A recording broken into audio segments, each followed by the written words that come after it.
This is Byron Lazine and Nicole White, and you are tuned into episode 237 of The Real Word. Word is up.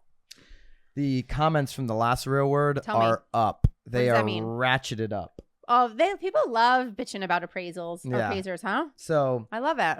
If you didn't check out last week's Real Word, you may want to go back and take a look. I believe, and I've got reason to believe this is going to happen because I saw Warren in Dallas. Did I tell you I saw him? You did tell me you saw Warren. So if you're the three of us, we're gonna maybe have a little threesome. We're gonna have we're gonna have more than a threesome. Oh yeah, we're gonna have a big old debate. So BAM debate number 2. Yeah, we had the Ricky Carruth debate where I debated him on coaching. This real estate agents versus appraisers debate I think is gonna happen. I think it's gonna happen next week. Where? Live on YouTube. So by the way, if you're not subscribed to this YouTube channel, that's a must do. It's a must do now for multiple reasons. I'll tell you why in just a second. Please. why you want to hit subscribe on this YouTube channel right away. But this appraiser conversation is wild. The comments are wild. If you're an OG Real Word follower, you know who Warren is because he came on the Real Word to kind of have a conversation with us the last time we covered this. There's so many stories of egregious appraisals that you can just like pick any story and it's always going to be the same, right? And was he ready for you? Like when you saw him, was he like? I'm actually walking through the corridor and he's walking the other way and he just starts shaking his head at me because we have a relationship with him. We have a good relationship with him, but he didn't hear the Real Word. Did he hear our episode? And that's why. He did the most recent one. Of course, yeah. So you must have seen him then on Wednesday? Yeah, I saw him Wednesday, like the next day after it went up. Didn't we fly out Wednesday? No, we flew out on Thursday. Oh, I'm totally off of that. I see him on Wednesday. And that was brilliant. It's like the gods above lined you up. So make sure you're subscribed because we're going to do a debate next week. But also, if you subscribe and you want to do a 30-minute Zoom with me and Nicole, we could talk about building a team. We could talk about Nicole's flipping expertise. We can talk about how Nicole has built a business around voting on finishes. Or you want to talk to Byron because Byron is convinced you're really only wanting to talk to him. We could talk. So I'm okay with that. We could talk about marketing. We could talk about recruiting. We could talk about VAs. We could talk about anything you want. Talk about our kids. Anything you want. 30-minute Zoom session with me and Nicole. All you've got to do is subscribe to this YouTube channel, BAM YouTube, Broke Agent Media YouTube, and hit the link below and fill it out and confirm that you subscribed. We will double check. And we're going to pick I think we're going to do it next week on The Real Word. Ooh, like live? We're going to do a live drawing. I love that. We're going to do a 30-minute Zoom with one of you guys. So, all right, let's get into the rackets. We've got some good ones. We're turning into like a game show here. Game show? Yeah, like you get a car. You get a car. We're not giving away a car. Okay. Actually, how long do you have your lease for? Maybe we give your car away. I'm not giving away my car. All right. Racket number 1, a Zillow executive reveals what sparked the ShowingTime buy. So when Zillow bought ShowingTime, there was a whole bunch of comments in the industry around this. Why did Zillow buy ShowingTime? They're trying to, set appointments direct with the consumers. What else did you hear? Well, I mean, it was also the data. Were they just trying to get the data? They want all our clients' data. They just want the data. Data. Yep. And so at Inman Connect, there was a panel, York Barr, Sarah Bonert, and sorry if I'm butchering last names, Jason Giesing explained the role of consolidation at Inman Connect Las Vegas, which happened a few weeks ago, as the industry aims to improve the transaction process. So this is an Inman article. We'll link it up in the show notes as we always do. So obviously the last few years has been all this consolidation. There's been these tech mergers and new technology coming to the industry and a lot of M&As, right? And so this Zillow acquisition of ShowingTime was just another M&A, another acquisition. So even with the progress that's already taken place, MoxieWorks CEO York Barr and Zillow VP of Broker Services Sarah Bonner and EXP the Jason Giesing all said the industry has only scratched the surface of what's next and should prepare for further consolidation as everyone claws to create the ultimate seamless end-to-end experience. I also think it's just obvious that you're going to see more consolidation with brokerages, with real estate technology, with prop tech, as they call it, as we go into 2023 and people's margins tighten up. My big prediction is Compass, and Mike Del Prete now says Compass is the most unprofitable brokerage of all time. That report just came out on Inman. this week. I'm predicting that they'll go and get bought out by maybe a BHHS or somebody like that. You're going to see a whole bunch of this throughout the industry as things get tight, as we go into a environment where there's less homes for sale. We're going to talk about that in bracket number 2. We are. So it's the same thing for prop tech. If home sales are getting tight for the agents, for the teams, for the brokerages, they're going to have less customers. Am I right or wrong? Am I right or right? That's what Tom says. Am I right or right? I love it. Am I right or right? Yeah. Coming off of Dallas. Am I right or right? And so they're going to be looking to maybe merge with other businesses that have more cash behind them that can just help them go through these times, right? So consolidation is a natural maturation of this industry across MLS, brokerages, agents, and prop tech. Barr told the panel. What's unique about real estate is that it's been relatively late adopter of technology. We're seeing the same consolidations wave that we've seen in other verticals, but those happened much earlier, all right? So we still have a lot of mergers to go. And so this leads us to, why did Zillow actually buy ShowingTime? Was it for the data? Was it for to directly schedule appointments with consumers? What was the reason directly from Zillow? And so, Bonner, Zillow's one of Zillow's executives on this panel, said that it came down to one thing. And Zillow always says this. One thing. We are directly doing everything for the consumer. That's the one thing the ShowingTime acquisition came down to, the consumer. Not to sound like a broken record, she said, but we've always looked at the consumer. How can we help them through the entire process of finding a place to live? And how can we make that easier and smoother? I got to talk to a lot of people in Dallas. I got to talk to a co-founder of the largest branding agency in our space. Okay. He just bought a second home in Arizona. Yeah. He lives in Portland. And he said when he was going through the process of buying this second home, he fired his first 2 agents. In Arizona. And this is a luxury purchase in Arizona. Why did he fire those 2 agents, Nicole? I don't know why. The classic reason people would fire an agent when they're looking for a home. I think there's lots of reasons. They're not getting back to him. Okay. They're not answering text messages. They're not answering voicemails. They're saying, hey, when you come down, they're being the lazy agent. Oh, when you get here, we'll look. When you get here, we'll look. And oh, by the way, I'll put you on an MLS search. Okay. What crappy value is that? I'll put you on an MLS search. Hey, bro. Hey, sister. Bro? I can put myself on an MLS search. It's called Zillow. It's called Redfin. It's called Realtor.com. I can set up a search and notifications for myself. Oh, yeah. People love the Zillow search. I don't need you, Nicole. I don't need for you either. a MLS search. Yeah. You do need. I do? No. I do need you? Don't. All right. But do you need an agent for an MLS search in 2022? Definitely do not need, no. You can do that yourself. No. And so when you don't get back to them, that's a frustration. That's a friction point. And so it's very clear. Well, for sure, especially in this market when things are going so quickly. I get it. I mean, that agent probably thought it's worthless. Right. It's worthless till you get here. I acknowledge that. Yeah, and I understand probably where their mindset was, but at least just for him to then understand the market so that when he does get down here, he's ready to pull the trigger knowing that things that he did like sold so quickly or for what price. Absolutely. And this is a branding guy. This is a creative. Yeah. You know what I'm saying? He's a marketing guy. Did he throw that out there? Was he like, this is who I am? No. Well, I knew who he was. No. I'm saying to the agent, like. No. He didn't throw it out there because. Yeah, I'm just wondering, like I Google people, so I do know what they do. But if these agents didn't even Google. And that's my point. Yeah. His point was, why did they not take a step back, get on a phone conversation, and go deep with me for 15 minutes? Right. What do you do for work? Yeah.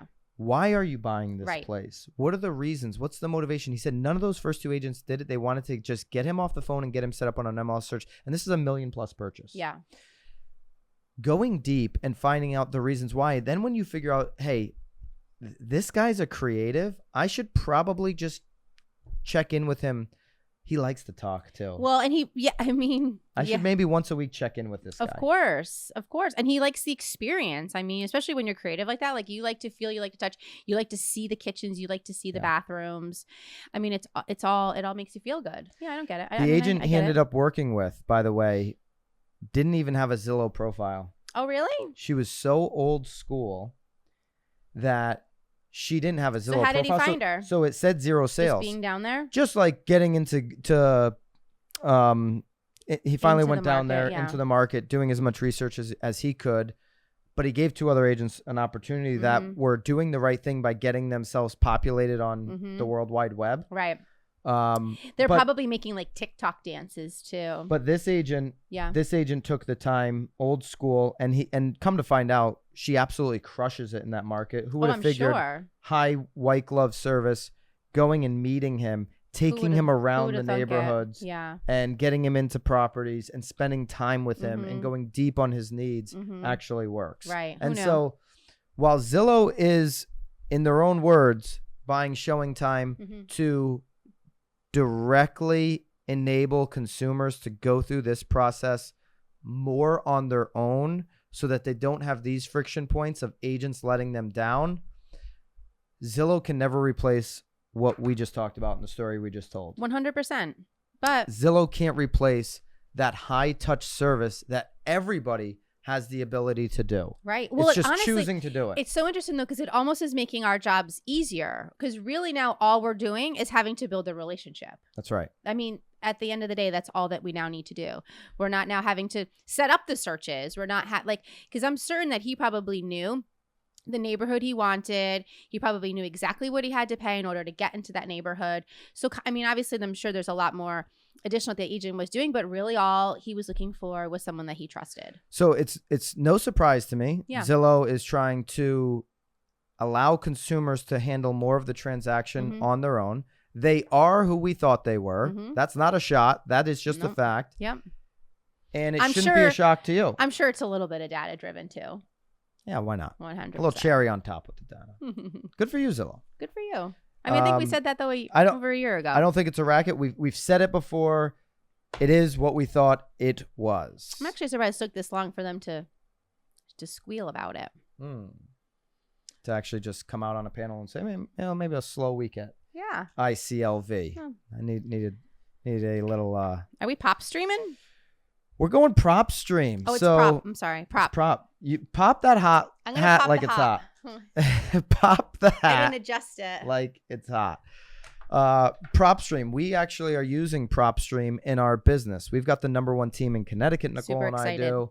And we're looking for off-market deals. Nicole likes to flip deals. We obviously want more listings.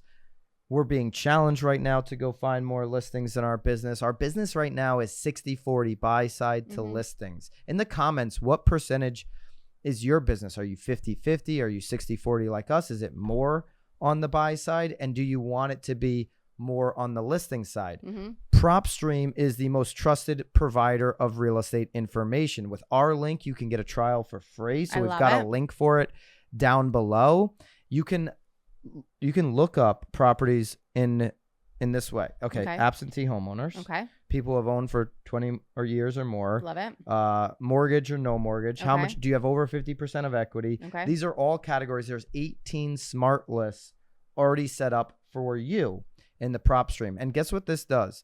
This actually gives you the ability to generate really smart, intelligent leads for you and your business. So you can market to your leads through these lists. There's a whole bunch of different things you can do with PropStream. And by the way, Nicole, I love it. This is like the whole, remember we were talking about the equity, the annual equity review. It's a great way to do an annual equity review. What a great way to do an annual equity review, especially when there's so much equity. Show them how much of a baller they are. Side note about the annual equity review. Don't ever say to one of your clients, can I do a CMA for you? Because they don't know what the hell you're talking about. Can I do an annual equity review? Shout out to David Caldwell for talking about that at the Tom Ferry Summit last week. Okay. So PropStream, try the link below. You can try that out for free. It's super, super affordable. This is one of the best We've been looking companies. for We've been looking for months for this too. Months. This has been one of our team rocks since the beginning of this year. And it's now August. The fees on some of this and stuff. we can this now data was so finally expensive. check. We could finally check that rock off. Yeah. Yeah. So shout out to PropStream. Try the link below. Encourage all of you guys to at least do the free trial and see if that's going to work as we go into 2023. We're all looking for more leads. Check out that. All right, racket number 2. What does housing recession even mean? Economists don't really know. No idea. This is another Inman article, and we're going to link that up below. The phrase housing recession has exploded in popularity, according to analysis of search terms. But pinning down what it means and where it originated is surprisingly difficult. And Inman does a great job here of laying out. I've talked about it on my local radio show. I talked about it, I think, a little bit even on the walkthrough. All these headlines that we're seeing, housing recession. CNBC declared last week, we've entered a housing recession in this country. The very same day, U.S. News World Report announced the same thing. Market Watch, The Hill, and a bunch of local news stations, maybe some in your market, have offered their own takes as well, arguing that a housing recession has begun. Nicole. Yes. We lived through 2008 great financial crisis. We lived through it. We Survived it. We survived. We're still here to talk about it. We do talk about it. Did you ever hear in 2009, 10, and 11 the word housing recession? Never. No. Never. I never heard it then. I've never heard it in between then and now.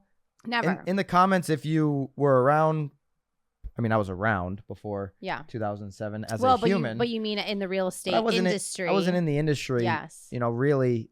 I mean, 2004 buying house. Recession's really a big buzzword these days, though. People like using it. And so have you ever heard the word housing recession? I know we've got left, middle, right coming up next. And I'll take a shot at our government. I'm in a domestic recession. I want to do less in the home. Recede at the house. So hire the nanny like we talked about yesterday.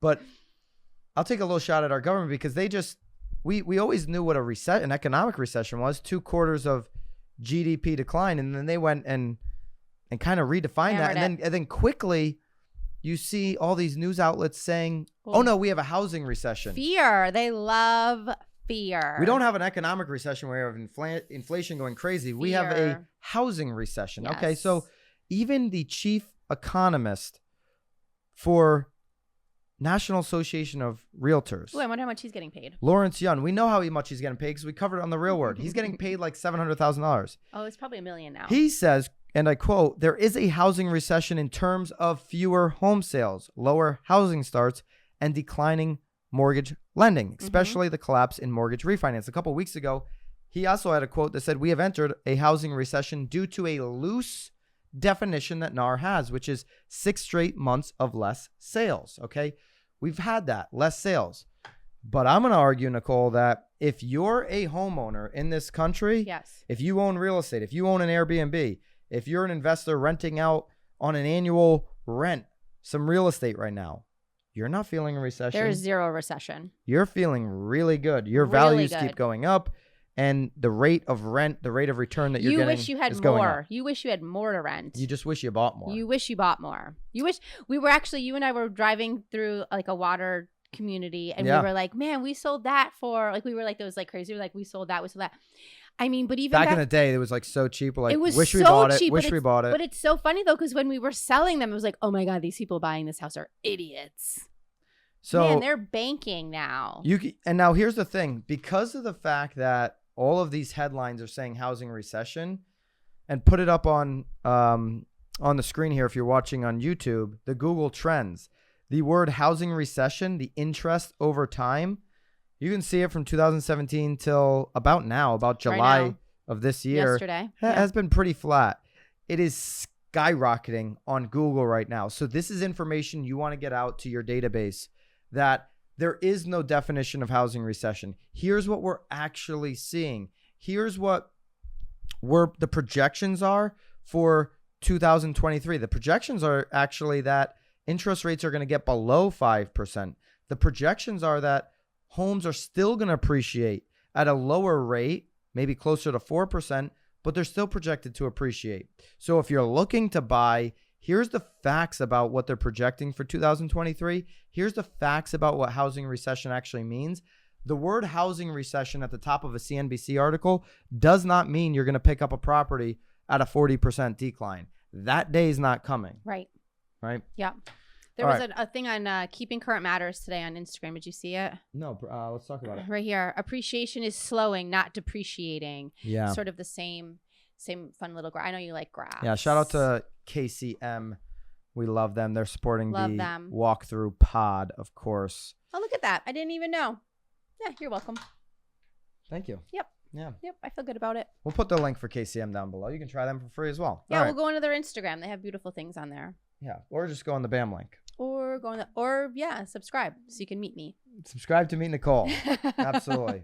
Who would rather do the 30-minute Zoom with Nicole Lord, in the comments? This is not going to now. It doesn't need to be a competition, Byron. All right, so we've got my favorite we'll pet little your segment ego here. We've got left, middle, right, the headlines in politics, real estate entrepreneurs, and agents need to know as it relates to our business. Nicole, what do we got?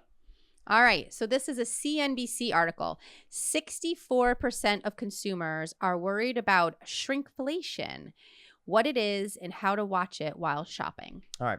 So shrinkflation happens when consumer products get smaller in weight, size, or quantity while their prices stay the same or even increase. Like, remember? Yes, they've been talking about it. Remember when we were growing up, like a bag of chips, you had like chips almost at the top. Not as much air. And then it was like, you know, 3/4. Like, it might be just like 25% of the bag. It might be a floppy bag of Lay's. But that's also how they make it 100 calories. Yeah, there you go.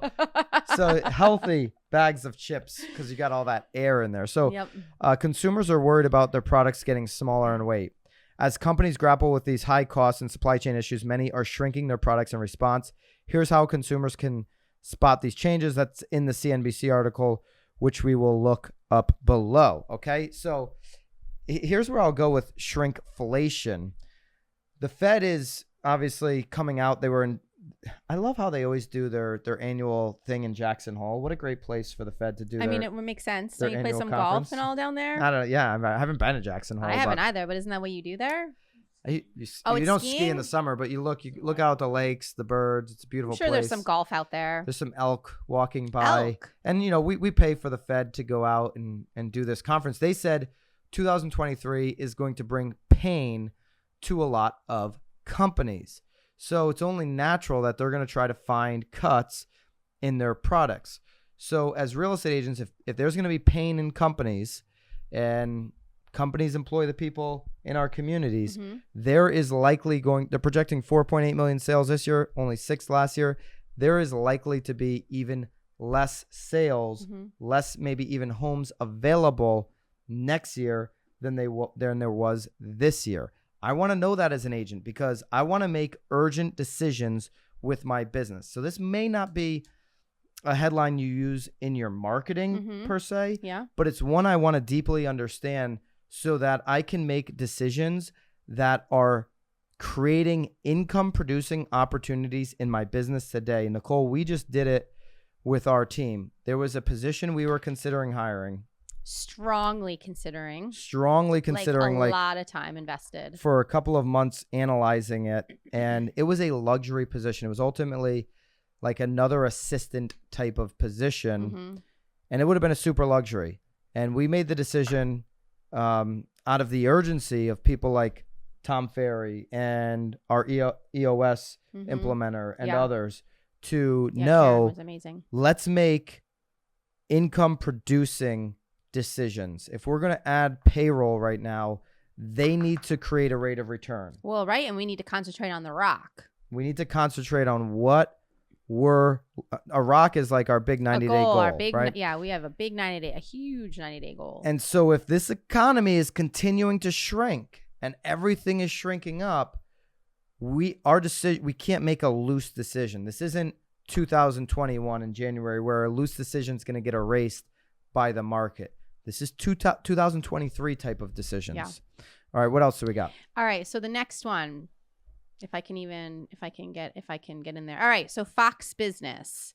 More than 20 million U.S. households are behind on utility bills. Yeah. This one is concerning. Yeah. This one's concerning. For sure. Does it have a demographic? What is the actual age? Because I bet you there's a certain age bracket there for this. Experts warn mass shutoffs are coming. Okay, so new data indicates a staggering number of American households are currently behind on making utility payments due mainly to soaring energy costs, sparking fears that mass power shutoffs are on the horizon. Okay, so a certain demographic, Nicole, I didn't know. I feel like there's probably a certain. I mean, I didn't individuals see one. that are like on fixed incomes or. You know, again, there's a lot of baby boomers that obviously have retired that are on a pretty tight budget. Okay. So, yeah, it doesn't say specifically, no. All right. but it's an unprecedented number of Americans could face having their power shut off. Here's where I'm going with an agent. I'm taking this article or I'm taking the headline and every single person in my CRM, in my database that is looking for investments, that is an investor holding properties, I'm sharing this information with them. Okay. Have you noticed anybody late on payments? I'm asking questions. Oh, you're going to go after the house based on their utility bills? I'm gonna talk to all my investor friends, and I'm just gonna ask them questions. This is an opportunity to reach out and have something to say other than how have you been? Right. So this is an opportunity to say, here's the data that's being reported. Okay. What are you seeing on your end locally? I'm just curious. Are you seeing people that are usually making their payments on the 1st, making them on the 7th because maybe they got to get that utility payment in? Are you getting any calls from the utility company saying, hey, you've got some tenants that are behind? Like, what are you sensing on the ground floor of your properties? Because that conversation, by the way, might open up you know what, I've got 20 doors. I may want to carve off 5 of them, Nicole. Yeah. What do you think about my ability to sell them right now? Well, for sure. Or they may just have to learn a new strategy of including utilities in the rent. You might help them with a new strategy because, listen, rents have gone up straight for 2 years. Yeah. And in 2020, 2021, when people had all that extra stimulus, that stimuli, they felt stimulated for sure. They weren't worried about their utility payments because they were flowing in the dough. No. Not the case right now. Not with the shrinkage. Yeah. And the less money going around and all of that. They might be feeling the pain. Oh, I'm sure because people were gluttonous. There's multiple reports that credit card debt is on the rise. So when that kind of maxes out, the first thing people get behind on is these types of payments, right? And so if it's the middle of winter, they can't get shut off. So maybe they got to cut back on their Netflix. They kind of play that card. Yeah. But I'd be having conversations with my investors. What are you seeing? Ground floor. Be curious about your market. Collect that data. That's good for the next investor that you're going to meet. That's good for your own market knowledge, and it's good for conversations. Or if you're going to be, if you're going to be a landlord, if you want to be an investor, buy some deals. Well, especially because there may be some. Anyway. Might be. I don't think you had a 40% discount, but there might be some deals. Okay. No. That's what we got. I'd love to do a 30-minute Zoom, me, you, and Nicole. Make sure you subscribe to this channel. Hit the link below. Sign up for that. Definitely check out the prop stream link below. Love your comment on if you're excited for the potential appraiser debate, which we've spurred it all here on The Real Word. We covered it on the walkthrough. Do we have a date yet, or we're just leaking it out? We're hoping Wednesday of next week. Some like breadcrumbs. We're hoping for Wednesday of next week. Am I in on that one? You can be in on it. Definitely. I don't have to be. Yeah, you can. I didn't see it on my calendar. Well, it's not scheduled yet. Next We're hoping Wednesday's a busy day. That's like our team meeting. I mean, you got a busy day Wednesday. Holy very busy. Shnikes. So we're hoping next Wednesday night. Wow. The night shift, Bobby. Bobby is shaking his head like, yes, can't wait for the night shift. Hey, should we invite all of our followers to our party on Thursday too? If you're in the neighborhood. I mean, if you're in Connecticut, come on over. And you want to go to a bash on Thursday. Another bash? Not a bam bash. Not a bam bash. Bam bash was epic. It was Bam epic. bash was epic. If you want to go to our real estate team party, sure. If you're in Connecticut, come on over. We'd love to have you. All right. It's not just team. It's for everybody. Well, it's for anybody. Community. Anybody that wants to come could come. It's going to be crazy. All right. Crazy. Any final thoughts, Nicole? Nope. All right. Feel good. Prop it like it's hot. Prop it like it's hot. All right. We'll see you guys next week. Keep it real. See you guys.